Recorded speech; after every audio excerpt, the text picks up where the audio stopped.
Good morning, everybody. I'm Tommy, and you're on a lifeboat. Yep, you are on the lifeboat. Hope you had a good night. I had a good night. We're gonna do fear again, man. This is the hat trick, the fear hat trick. That's gonna be, I think it's the last one. But then again, I thought I was going to do one on fear. And then I got to the end of it and I was like, damn, dude, I could have done another hour on that. And then I got to the end of this one and I was like, yeah, I really need one more hour. So fear comes in a bunch of different forms, and we talked about that. And a lot of the ones that we've been talking about are things that we did in the past or things that we endured or whatever that cause fear to be permanently imprinted on us so that we walk around all day long in fight or flight mode. The first time I jumped out of an airplane, I did it with my brother Johnny and a guy named Pete.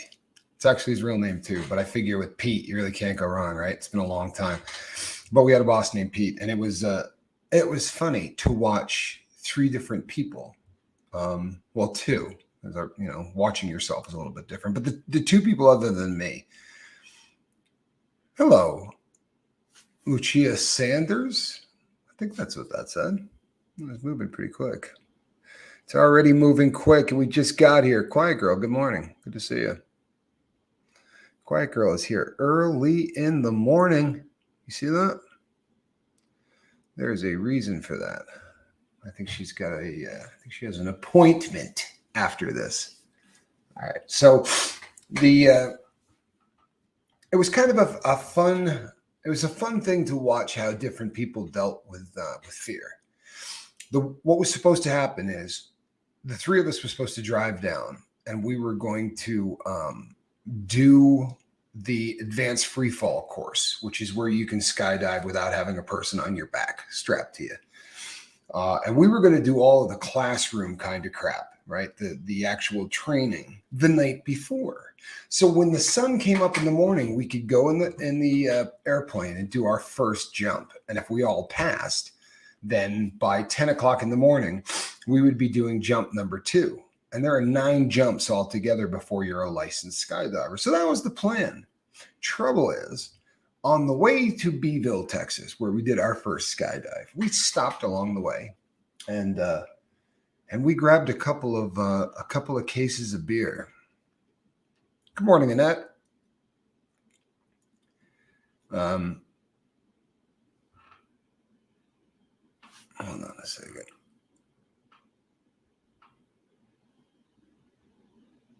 Sorry. So we grab a crap load of beer and we start slamming this. And this was a bad idea because about the time we get to this drop zone in Beeville, the owner came walking out, and we did the "Hey, what's up, dog?" One of those stumble across the parking lot. Good to see you. And he goes, "You guys are drunk?" And we said, "I'm not drunk. I don't think anybody's really drunk, but we've definitely been drinking. We've had a few beers." He was not happy. The whole skydiving thing, they take the alcohol stuff pretty seriously. In fact, I've never been to a drop zone that didn't have a chain and a padlock around the refrigerator in the office. That's no joke, because it's usually filled with alcohol and ain't nobody drinking until the wheels of the airplane take off for the last flight of the day. And I do mean the second that nose wheel comes off the ground, everybody in the building who is a drinker starts drinking.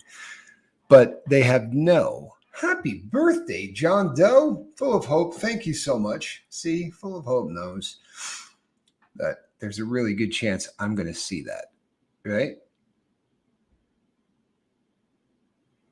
Thank you, Full of Hope. And John Doe, happy birthday, brother. I am not outing John Doe on the fact that he's 70. I'm going to let him decide whether or not he wants to tell you how old he is. Because if you just read his comments, you might think the guy's 40, right? The comments don't sound like a crusty old man yet. Although technically, I think half of us here are probably crusty old men. And the rest of us here are young ladies. All of you, right? How we doing? How we doing? Happy birthday, brother. I'm glad that you're here, and I'm glad that you found us.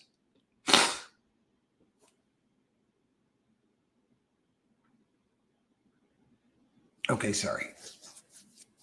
So when last we left off, we had just gotten to the drop zone in Texas, and we're drunk, and the guy that owns the place is not very happy. So he says, "Come on inside." And we said, "Yeah, we're going to start this this free fall thing, right? And we're to skydive in the morning." He goes, "Oh no, you're going to have to do that in the morning. I can't teach you this class if you've been drinking." Yeah, I apologize, Annette. The crusty thing is just that over time we tend to get crotchety. Maybe that's a better word, crotchety. Grumpy old man. How's that instead of crusty? Just kind of a grumpy old man. But so we're going to be spending the night in the airplane hangar, right? We're going to be sleeping in there with the jump masters, who are also spending the night in the hangar. This was supposed to be an event. So we ruined it because we went down drunk. But they had a very large screen television set. And this is when television sets had not yet gotten so thin that you could hang them on the wall, right? This is when television sets took up a lot of room in the house. And God forbid, this thing is one of the big screens or a projection screen or one of those. I mean, you're talking about like 1,000 pounds of television. 500 pounds of television. It's a big, clunky, nasty thing. And they had one in the middle of the room. And you know what they did? They put on movies. But if a movie got turned on, like instantly, somebody would go, "How far into this is the skydiving scene?" And somebody said, "I don't think there's a skydiving scene in this movie." And then like everybody in the room kind of turned and looked at this dude like, "Why the hell is it on then? Get that thing off." So we watched a whole series of movies that all had a tip of the hat to skydiving, which was fun. And we were getting all into it, really having a good time. And then you put on a compilation. Now remember, this is on a cassette. There's no DVDs yet. So he puts this compilation video cassette into the VCR. If somebody is watching this and I'm no longer on the planet, the VCR was this little thing that you used to, like you have these streaming services now. Well, back in the day, they didn't have those. So they had these little cassettes and you would record on them yourself. Crazy stuff. Anyway, he shows us a compilation of absolute horror stories. Horror stories about skydiving. He shows one where the guy's talking to everybody in the plane and he says, "Yeah, so this is your first time up there?" And it's like a body cam, except it's filming obviously from the top of the man's head. He has a camera on his helmet and he's filming a series of about 3 or 4 very excited skydivers. And his job is just going to be to bail out of the plane last so that he can film everybody doing their first skydive. And there were 2 jump masters that were going to go out, and there were, 2 students rather with jump masters. So altogether, that's 6 people, right? Because you get two instructors per student. And they all bail out of the plane one after the other, and he bails out. And he's got this like a kind of a helmet set up so that he can talk into the mic. There's wind not screaming by your face, because that Point Break stuff where you go, "Hey, pull your parachute," and you're like 60 feet away from the dude. If you're falling face to face, you can't talk. There's wind going by you at 130 miles an hour. It kind of takes all that sound away from you. There's no talking. But this guy's got this setup so he can talk, and he's sort of narrating the skydive. So-and-so is doing this, and so-and-so is doing that. You can tell that they're achieving their targeted learning objectives, and he's going through the TLOs and what the people are supposed to be doing, a series of things you have to do in order to pass each level. And then he sees the signal. Everybody does this one. That means we're at a mile, right? 5,500 feet. And the instructors let go of the student, they fly away, and the student has to deploy his own parachute. And he narrates all that. And we have a good parachute, we have a good deployment. You see them go smoking by the person, right? Because he hasn't pulled his yet. And then you hear him say, just calm as hell, "You're not going to believe this, but I jumped out without a parachute on." And his voice did not, there was not even a moment of, "This is the end of my life." He did not sound any different than I'm talking to you now. And he knew he had probably 40 more seconds at that point, maybe 30 more seconds at that point before he was going to smack the ground. And he talked it in. He talked about his kids and his wife, and he was dying doing something that he loved. He didn't want anybody to be bummed out. And then he just wrote it into the ground. And then that was the first horror story that we saw. And the three of us that have never jumped are just looking at each other. I mean, absolutely horrified. The next thing you see is a guy who doesn't deploy his parachute at all, period, just does not deploy it. And he hits the ground at full speed in an arch, right? So like belly down. And the reason he was still in an arch is they were demonstrating something called temporal distortion, which is where somebody who is skydiving looks down and the ground kind of mesmerizes them, right? You look at the ground and you go, "Oh man, that is so cool," until it slaps you in the face, right? This is the concept. Now, this doesn't happen very often anymore because now technology has gotten very big in the sport, and they have something called an ADD, which is an automatic deployment device. And your ADD is hooked up to your altimeter, basically hooked up to a altimeter. So if you go under 1,000 feet and you have not deployed your main chute, then it's going to deploy a parachute for you. So there is an automatic system, but at this point there wasn't. And the guy hits the ground and bounces. I kid you not, probably 15 feet. It was the most disturbing image I have ever seen. Now, it permanently seared on the inside of my mind.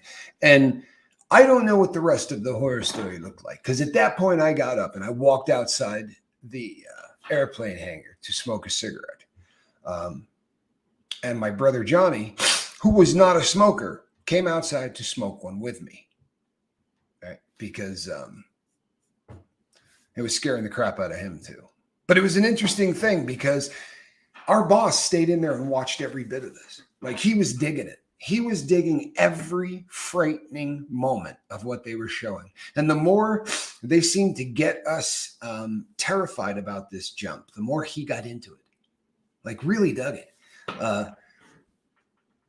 Until it came time to get in the airplane, and we all drew straws. And we were jumping out of a Cessna 182, which is an airplane that can't take more than 3 people up in it. I mean, you could take 4, but you're not taking up many. So you had the pilot and you had 3 other people, right? There was really not much room for anybody else. But so Pete got the chance to go first, and he did not have a good time. He did not have a good time at all.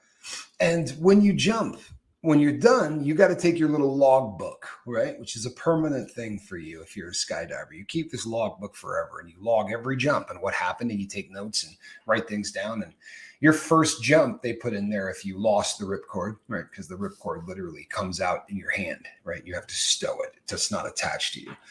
But in his, they wrote, when he left the airplane, first of all, they had to almost force him out on the wing. He didn't want to do it. He got up there and was like, "I'm not doing this. I am not doing this." And they shamed him basically until they got him out on the strut underneath the wing. And when he left that and stepped off, they wrote that he tried to swim back to the airplane, and that basically he screamed like a child, scared all the way down. No big deal.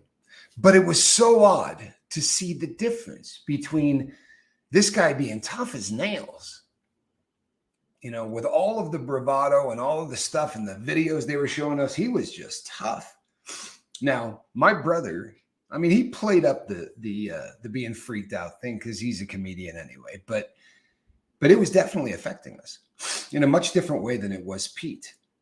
But Pete never jumped again, never wanted to go anywhere near an airplane ever again in his life. And I mean, Johnny does because he's filmed a bunch of them, but we dug it. My brother and I got really into it.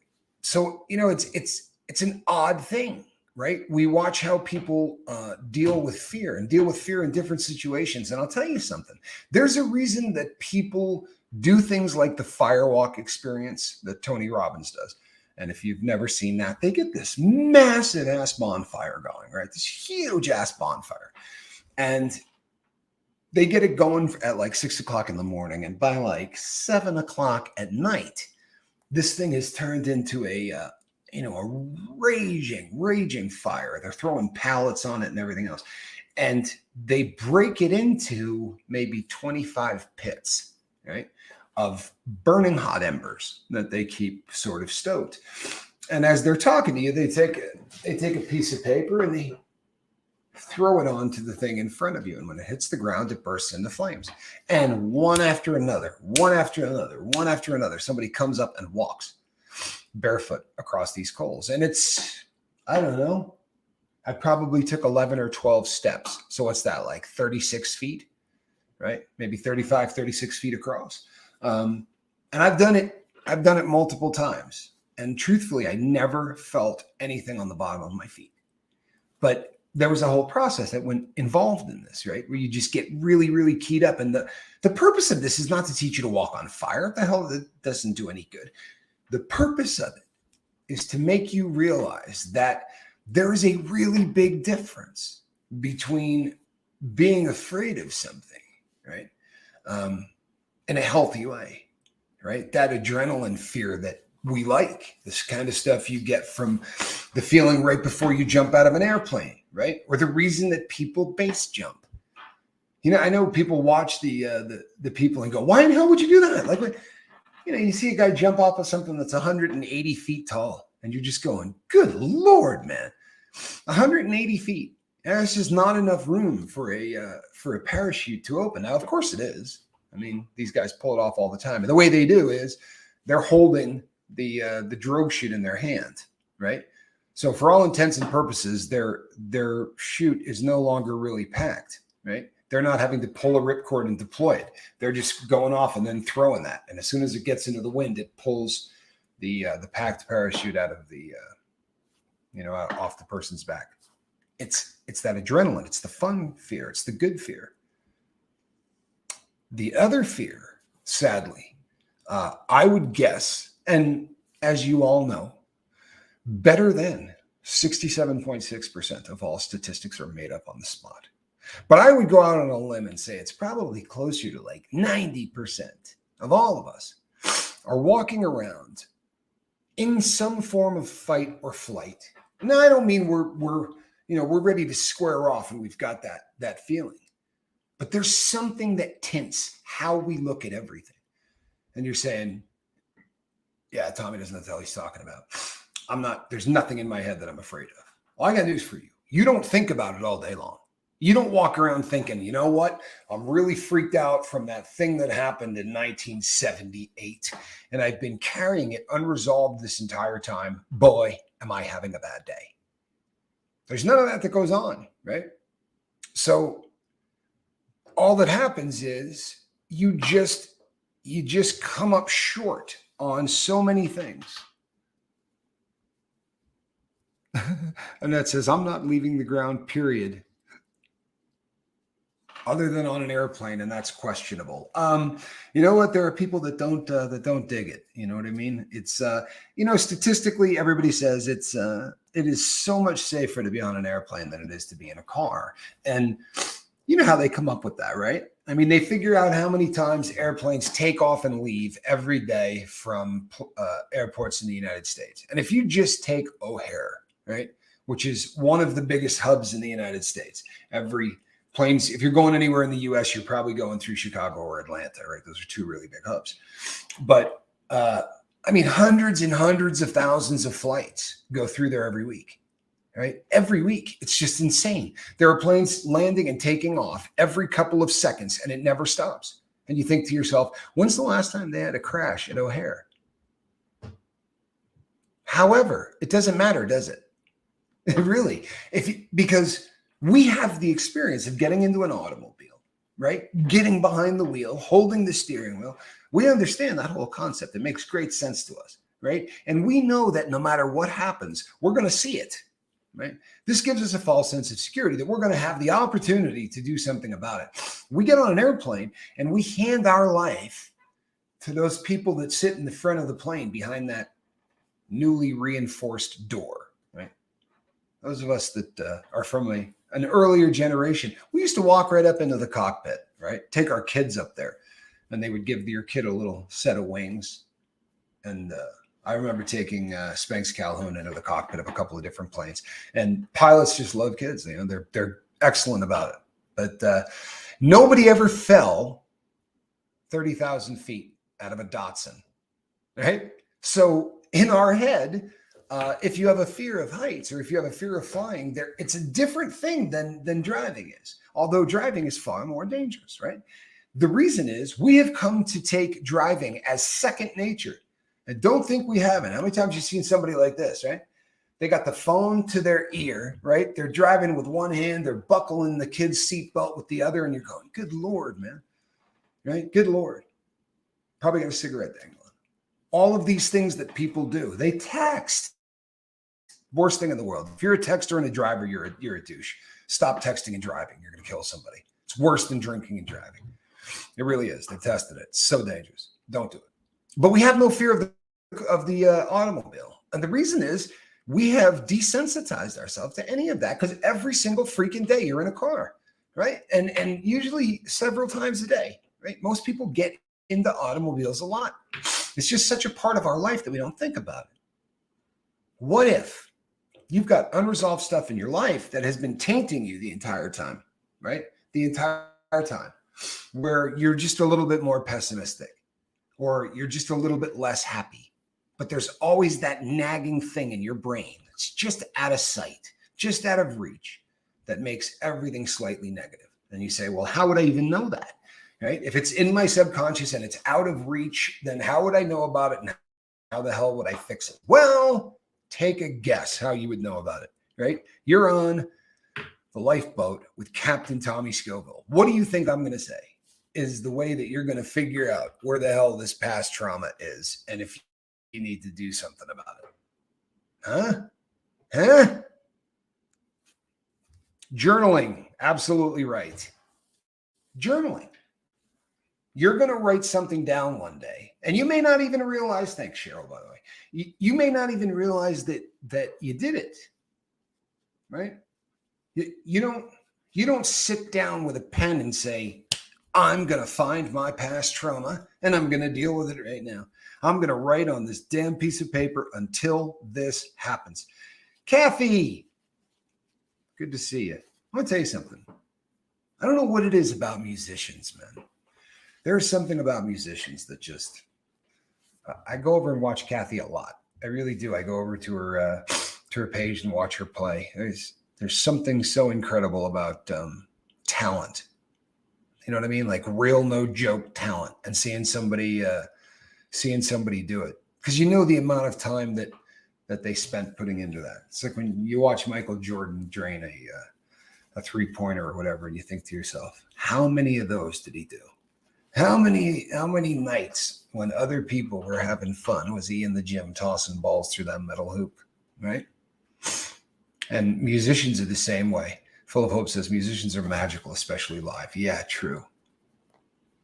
Well, I like to hear that. I will be waiting. I'm sure I will be the first to know, right? You're going to come on here and tell me that you've got new content so we can send all of the lifeboat crew over to watch it. That would be pretty cool. So let us know for sure. That would be awesome. You're not gonna sit down to work this out. You're gonna be journaling, and this is why I say things, right? This is why. Okay, maybe in the very beginning of this, when I started talking about journaling, maybe I did it bad, right? Maybe I did it bad. I came to Arizona as a hard ass. Now I'm a softie. Well, this place will do that to you. The sun will burn the hard ass right out of you. Snotface says, just journaled for the first time 2 days ago and have been since then. Not gonna lie, I hate it. Good for you, girl. And of course you hate it, right? Everybody hates it.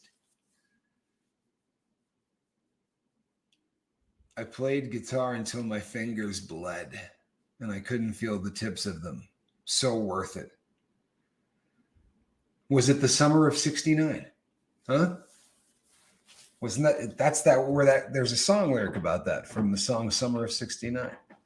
Right after picking up his first guitar at a 5 and dime store. He plays it until his fingers bleed. So, okay, Snotnose and everybody else, journaling sucks. Okay, let's go with that as a standard. We'll take that as fact, right? Full of Hope says, I'm hating it at the moment. It's like pulling teeth. It's like working out is what it's like. Okay? I got news for you, people. I've begun working out because I've lost 20 pounds. And you've probably noticed my face is getting different. If you go back even 60 days ago, right? I'm 20 pounds less than I was then. 18 and some change. No, you're not a downer at all, Snotface. You're not being a downer. This is legit, right? This is legit. People don't like journaling. However, here's the deal. This is what I should have done in the beginning. There are different reasons to hate journaling. Full of Hope is not hating journaling because she's sitting there trying to figure out what she's going to write. And I promise you, right? Full of Hope has no problem filling notebooks, right? Full of Hope can write in a journal for hours and hours and hours. That's not the issue. The issue is that Full of Hope is working through some really heavy crap, right? There's a difference between that kind of at the moment I hate it and I got to get that and pick it up and start writing. And I got to come up with something in my head that I'm going to write about. And honestly, I'm not even sure if this does a damn bit of good, right? That kind of thing. What I should have done in the beginning is I should have said, all right, look, everybody get a notebook. Everybody get a notebook. And here's what I want you to do tonight. Tonight, I want you to start at elementary school, right? Or kindergarten if you got that kind of game, right? And I want you to take me back to the first memory you can remember from education. The very first one that sticks in your dome. And that's just what I want you to write about tonight. And you all would have gone and done it. It would have been innocuous crap. And you would have said, why are we doing this? And I'd say, well, it's just you give somebody a subject and you get them rolling. Ideally, they're going to write about that assignment after they write about, this is what I did today, right? That's kind of the formula. At least it is for me. Like tonight, I'm going to sit down and I'm going to write, morning boat went well, right? And then I'll walk through whatever the hell I did in the rest of the day. And if something bothered me, I'll talk about it. And if somebody sent me an email that was just so beautiful and poignant that, it takes my breath away, I'm probably going to write about that, right? But then I would get to the assignment and it would be something like, right? Kelly Gerling. Yes, but I made it with the help of the lifeboat crew. I'll never be able to repay what you folks have done for me and my son. It's really good stuff, isn't it? Thank you, Kelly. You did that for your son. It's very cool that there was a group of people here to see it and to be a part of it. But you did that. Especially because you never gave up and you just hung in there. And that's a tough thing to do. When somebody that you love is drinking or drugging themselves to death, it's so hard to watch. And it's so hard to just lovingly support that person and wait for them to be ready. But you did it, right? And doesn't mean that it's going to be smooth sailing from here on out. Now it might be. We'd like to believe that it is. And if he gets out and starts attending meetings or doing any kind of support like this or any other. By the way, I don't care if anyone's going anywhere else. You understand that there's none of this. There's never going to be any of that. I promise you, people. Somebody starts a sobriety channel and they're doing 2 meetings a day, and people come here and go, I'll tell you something, Tommy. That dude's as good as anyone that ever did any meeting of any kind. And I believe this person ain't going anywhere. We'll just move the whole crew over there. We'll all go over there and I'll just get in the comments section with you.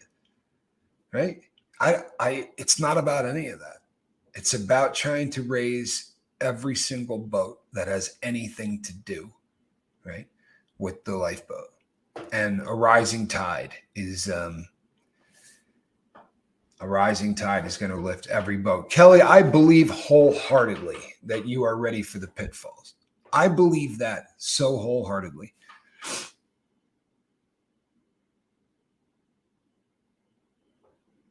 My first experience in school with education was the child that came to the classroom and the teacher made her clothing out of construction paper. Wow. See, when you start doing this drill, and this is a big deal, when you start doing the kind of exercise where you're writing about something from elementary school or kindergarten or whatever the first thing you remember is, it just starts to jar things loose. It's like Jenga, right? It really is. It's like a big pile of stuff, and you pull this little thing out. And I'll be honest, when we begin to, oh my goodness, she came to school. Yeah, I did not get that at first. And that says she arrived at school wearing nothing but undies. Good Lord in heaven. Yeah, I would imagine that one would stick with you. That is so sad. It really is. But these are the kind of things that start to shake out memories. And sometimes they shake out memories that are horrendous. And you really need to go talk to somebody. And you need to work through that. But you know what happens? Huh? Think about it. What happens? Memories of traumatic events that happen to us and memories of fear that we repress are the kind of things that I was talking about yesterday that glue our feet to the floor, right? Something is happening in our life, and metaphorically, right? We're not going anywhere. We're not going anywhere. We're deer in the headlights. We're frozen in place. And you think to yourself, why is this freaking me out so much, right? It is completely illogical that I am so bummed out about this that I can't go and take care of whatever. How is that possible? What is wrong with me? What is wrong with me? What's wrong with you is you are reliving the emotion of something that happened to you, and you relive it 24/7, literally, right? You can spend your entire life in some form of fight or flight. Please tell me you're understanding what I'm saying. Because if you're miserable, there's a decent chance that that's what's happening, that you're parked in fight or flight mode. Now, if there's only one thing, right? Now, there are people that suffered abuse for years at a time. And obviously, it's a much more difficult thing for those individuals than it would be for somebody that, is tripped up on an event that took place in one day, right? However, hello, Gussie.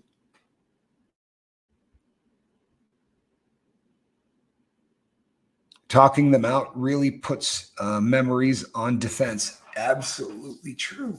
It really does. But when we start to do this, right? And as the captain of the lifeboat, I've had a couple of just monumentally cool experiences with people that I had been working with, who call me just like out of their mind, freaked out, excited, use whatever adjective you want, but they're really, really ready to talk and scream. And I go, hey, what's up, man? Take a deep breath. I found it. I know exactly what I had been tripping up over in my past. I figured it out, right? I know exactly what it is, and I journaled about it. Can I talk to you? And I'll go, sure. And this person then literally starts that process of talking through the event that was so traumatic that it tinted the rest of their life. Now, does that mean life is going to be perfect from that day forward? Probably not. Depends. I mean, yeah, there are people that figure it out, and literally like throwing a light switch, things are different. More often than not, working through it is going to be a process. Might take 6 months, might take a year, might take 5, who knows? But you're moving forward. You're not glued with your feet to the ground. You're not living in an experience where you cannot take care of things in life.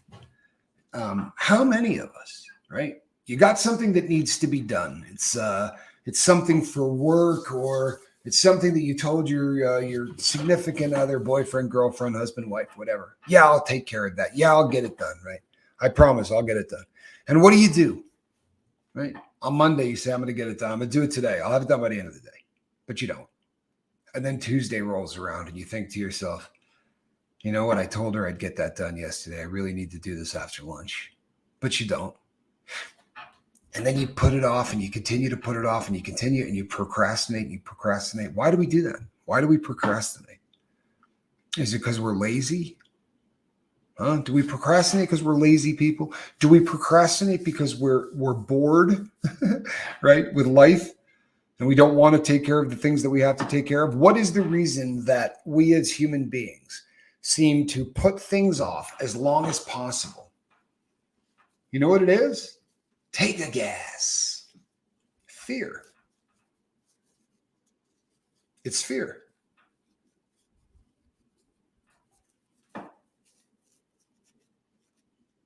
Good Lord, Annette, I hope you called the police. Annette says she was flashed by somebody in the apartment building that she lived in, and she was frightened for a long time. I believe that. That's creepy as hell. And I hope that you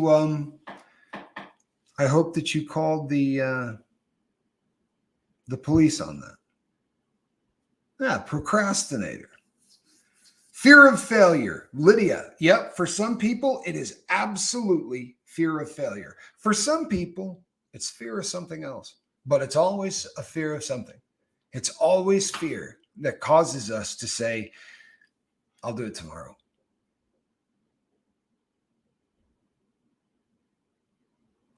Full of hope. It says, I'm frozen. It's like standing on top of a 30-meter pole, wobbling, can't move. For those of you in the US, right, 30 meters, what's that, like 100 feet, right? Pretty damn close to it. Failure to fail is failure in itself. Booyah. Yeah, I believe that 100%.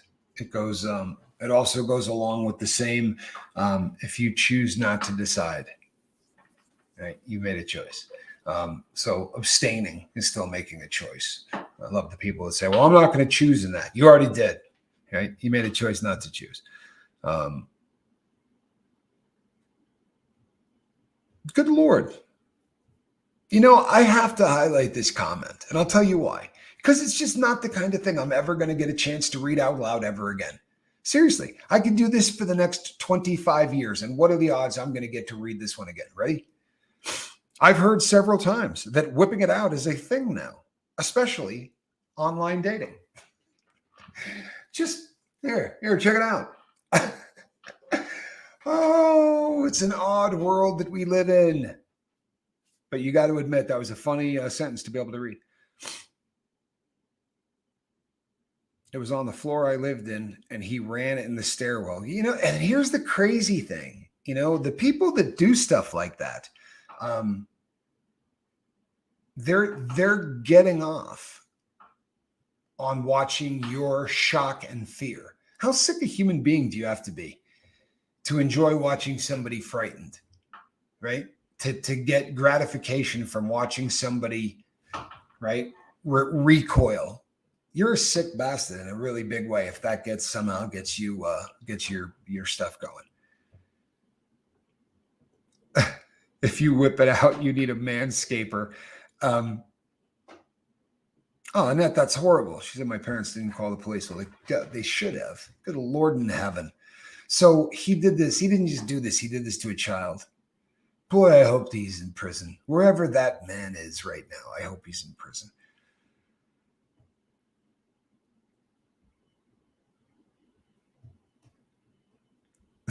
Lydia Von Stretchclaw.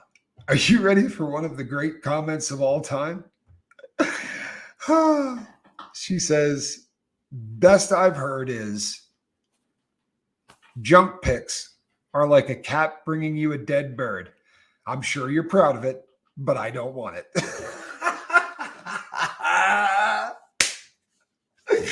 Oh, Lydia, that's awesome.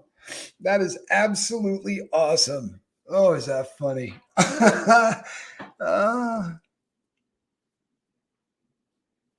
you can burst them if you laugh and say, I need a magnifying glass to see that. Yeah.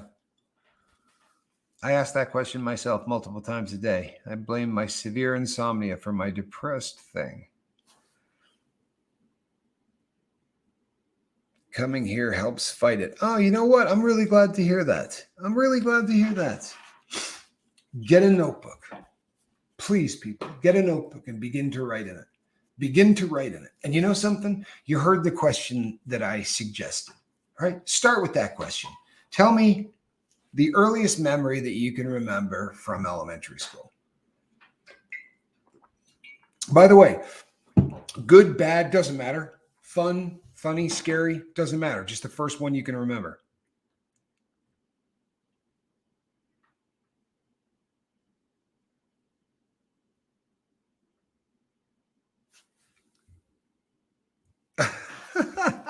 Did you see this from Kelly C? Apparently, it's her son's birthday in a few days. In my baddest ex-con voice, can I say, Gabe, clean up your pigsty of a room, or you're on NC status, my friend. He'll know exactly what you mean. That is really, really funny, Kelly. And you know what? I can probably do that. All right. All right, Gabe, here's the deal. You're going to clean up that pigsty of a room of yours. Capiche? And if you don't, you're going to be on NC status. And that's going to go on for a long freaking time. Feel me? Go clean that pigsty. I ain't playing. Thank you. Probably something along those lines. If I had a cellmate that was not cleaning, that's probably the approach. It would be that one or the, tell you what I'm going to do. I'm going to come back here in about 6 minutes. When I do, this room ain't going to look like this anymore, right?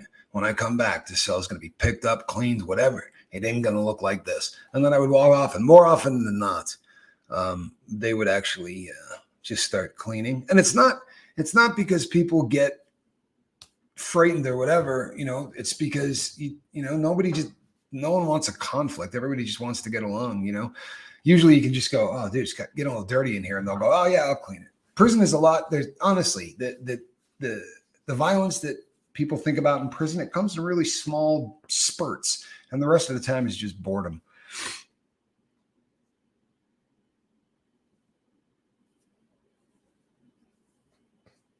I used to love running up and down the stairs. I live in a 18 floor. Wow. Well, I didn't go in the stairway for a long time. I don't blame you, Annette. That's absolutely awful. What an absolute scumbag.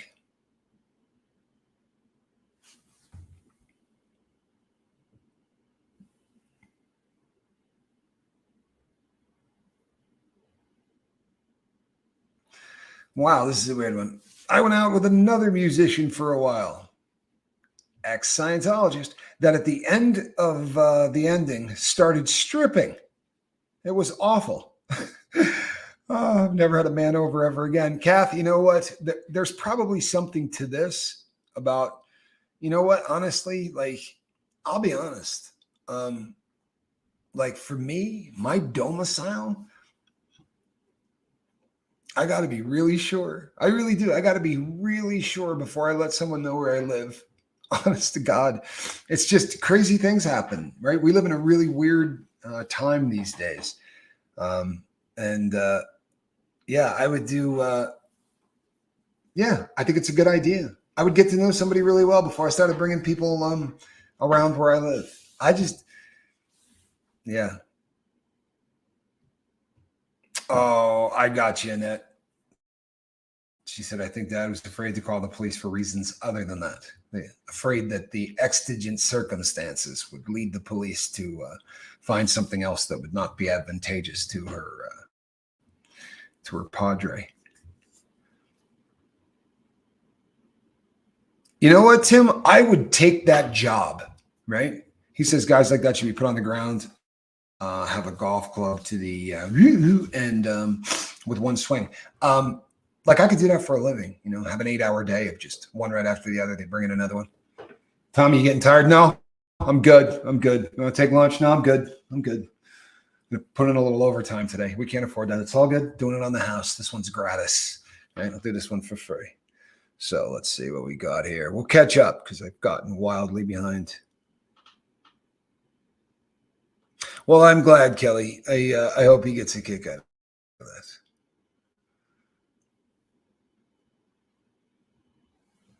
Oh, John, my dog was sprayed by a skunk last week. I didn't know the smell. Called the fire department. Wow. I'm sure I haven't been following this, right? I haven't been following the chat part of this, so this may have been said 500 times already. But tomato soup, right?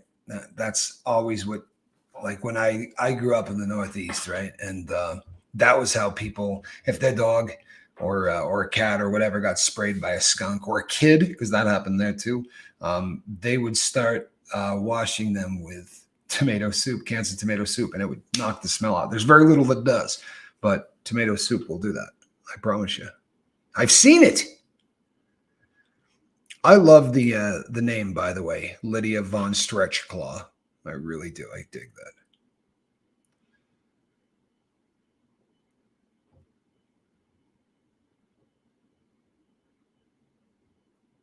Yeah, Kathy, what a terrible situation. What a weirdo, too. I mean, does that work? Obviously, at some point in his career, that had to have worked once, right? Or why would he go back to it? Or maybe you were the first person he tried it with. But, I mean, what makes somebody think that, if they could, Tommy, I've done a lot of thinking, and you know what? It's probably just not a great fit. We don't seem to, to mesh well together. Oh, I got this, Hey, wait, before you make that decision, you start peeling off the jeans or whatever. I mean, was this guy really, really young?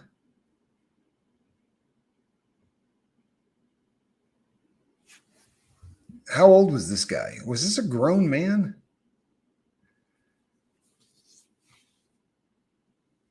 You know what, Tim?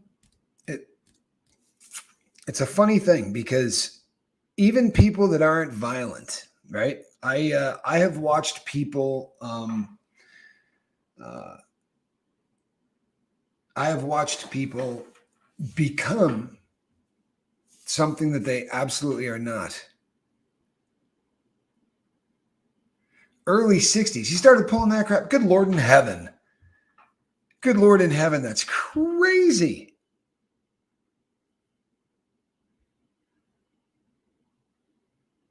That is crazy.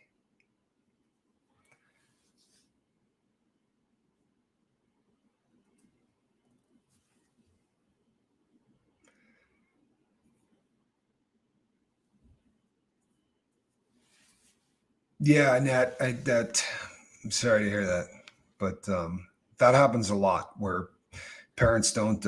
When you say, "Why would a parent not call the police?" They're usually because they are something they're hiding as well. Lydia Von Stretchclaw says, "Did he have a head injury?" Well, that would make a lot more sense, wouldn't it?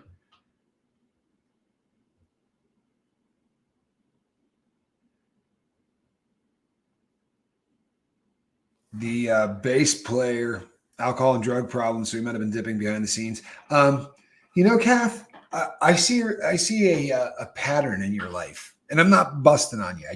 It's humorous from this seat, but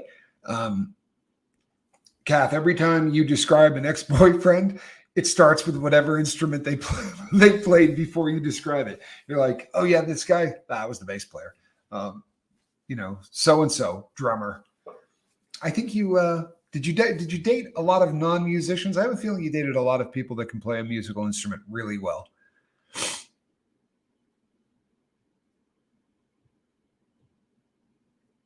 Full of hope. That's tragic. It really is. I'm so sorry. ZW, thank you so much. I really appreciate that. Annette says it's tomato juice. I might be right. I may have screwed that up. Maybe it's not. Maybe it's not tomato soup. Maybe it's tomato juice. That would make more sense, I guess. Thank you, Annette. You know, the older I get, it's really funny. She says I'm 100% right, but that she's struggled with bad boys. Yeah, you know, the bad boy thing. Well, musicians, you know, they probably a lot of bad boys in that, you know, in that occupation. And you know what? As my friend used to say, all girls have a thing for bad boys, and you know, there would always be a girl nearby that would say, "No, that's not true," and he would look around because we were in prison at the time. He'd go, "If that was not true, this place would be empty." Right? If women didn't like the bad guys, prisons wouldn't be full. My ex of 10 years was not a musician, but most exes were. Well, that makes sense. I mean, you know what? You go from your, you know, from your pool, from your sphere of influence, right? I mean, one more reason that, you know, Tommy, who you dating? I'm not dating anybody. Everybody I know is in recovery. Everybody I know has a drug problem or has been on booze. Couldn't get us together. I have been with my husband for 37 years. Lady BB, that is so beautiful. Congratulations.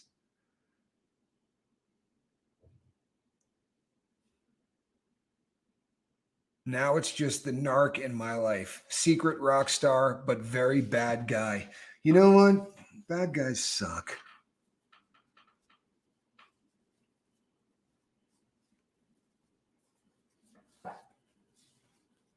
Full of hope. I'm sorry that you ever saw that. I'm sorry that anybody ever saw that. I'm sorry that it exists.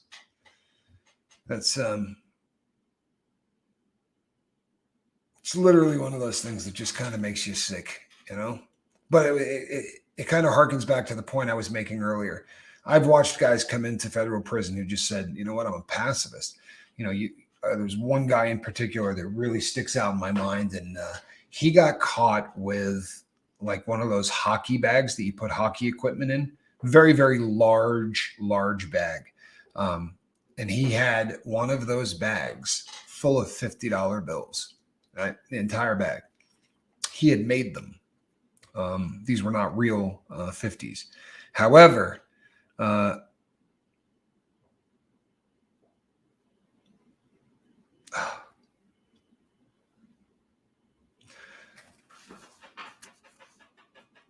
sorry, Annette.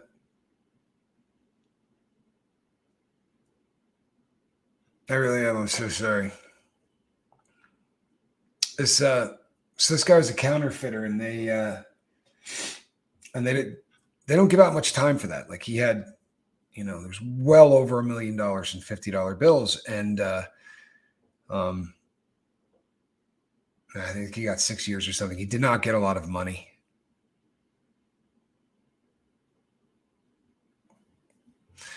Hey, thank you. A super chat for the awesome birthday message. Oh, thanks. And yes, bad boys suck. No question. I've known a bunch of them. They all suck. Trust me on this. So this guy came in and he said, you know, I was one of the first people that he met because my job was to teach people at the time. My job was to teach you how to use the computer system, to send emails home, to do anything. So I was kind of the icebreaker when you first came through the door. And so when you came in, I would say, and you need to talk to that guy over there. He's the dude that checks the paperwork. You know what I mean? You're in here on a cool crime. If you're not, maybe you ought to disappear now. Like I was the first contact. And I was talking to this guy and I said, you know, you're going to have to put some work in. And he goes, what does that mean? And I said, someone needs the crap kicked out of him, you're going to have to do it, or something like that, you know, for the good of the car, you know, of the white guys. And so he's like, yeah, I'm not doing that. Before the year was out, I probably welcomed this guy at the end of summer. And before the year was out, this guy This guy had become a very different individual, but he honestly only he was very, very into taking out anybody that had something on their jacket having to do with with an SA, an assault of that nature. And this was a pacifist. He really was. But there's you did hear Squirrel. She's about somewhere. But this is just one of those. There's something nice about hurting somebody that likes to victimize other people. I know that that's a terrible thing to say, but there's a lot of truth to it. Counterfeiter, I want $50. You know what? I should do videos. I can tell you how to do it, every single part along the way. But I have a feeling the government wouldn't be happy with that. Was that squirrel singing the song of her people? Yes, that's exactly what that was. And she sings all day. Annette. Squirrel Von Squirrel. Yes. Annette, I am so sorry. Yeah, you do. I'll tell you what, Annette, you know what you need to do for me? Why don't you pick a number between 2 and 9? Because we're going to make that number hugs from this point on. We'll let Annette call that number. Since ones are thoughts and prayers, what do we got for hugs, Annette? It's up to you. Pick a number. Come here, Squirrel Nut. I hear you. There you are. Oh, there you are. Lady BB, a lot of people really can. You know what I mean? It works well when people are willing to open up and work through some things. It really does. It's not an easy thing, and it's not something that we would ever try to push anybody into. You sort of have to work through all of these things in your time. Certainly not in anybody else's, and that's important.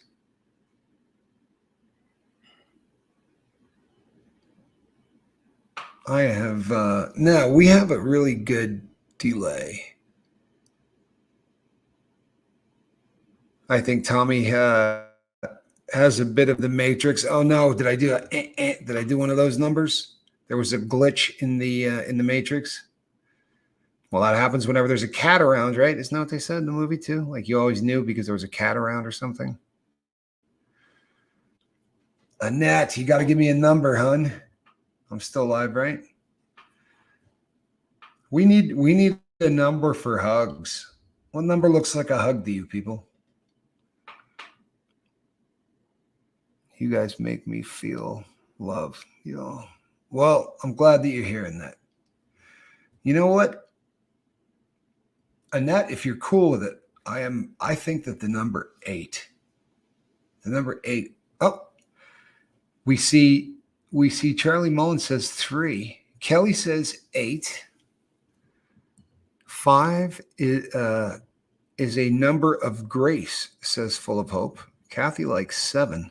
But I did throw this one to Annette, so we're going to see what Annette says. Come on, Annette. Don't leave us hanging. Tina Marie also likes the 8. So does CK. Anik. An infinite circle of love, she says, with the 8. 8 seems to be gaining some traction. 8 seems to be gaining traction. Coming up on the outside, it's 8. And as we come down to the wire, well, the trifecta right now would probably be a trifecta box. 835 comes in any order. Goddess Divine weighs in, also likes the 8. Lady BB digs the 8. It's looking like 8, people. It is really looking like 8. Heather Joy says 7 equals perfection. Well, nobody gives a perfect hug. Although I'm pretty damn good at it, to be honest with you. Lene also weighs in with an 8. Annette says 7, people. Annette has spoken, and that is all she wrote. Let me be the first, Annette, to throw you out a hug. This would be August the 29th, 2023, the day that number 7 became the hug on the lifeboat. I promise you, people, years from now, it'll be just like the 1. People will be saying, how the hell did that 7 thing start? And you'll go, yeah, I was there for that. There are people in this live chat right now that were here for the 1. Not a lot of you, but there's a few of you here right now. I like it. So let it be written. So let it be done. So I told you I cut off coffee. I had a cup at church on Sunday because I got a coffee bar at my church, and it's a vicious coffee bar. Like, the coffee's fantastic, and they got, I don't know what they got, 3 or 4 different kinds of creamers. So I'll go in early on Sunday, and my mom and I'll start pounding down some coffee. My mom likes creamer with a little bit of coffee in it. So I did that on Sunday. And then yesterday when I got up to do the morning boat, I was just dragging a little bit, and I made a cup of coffee. This morning, I just I took water and did not go back. I'm going to try to really stop it.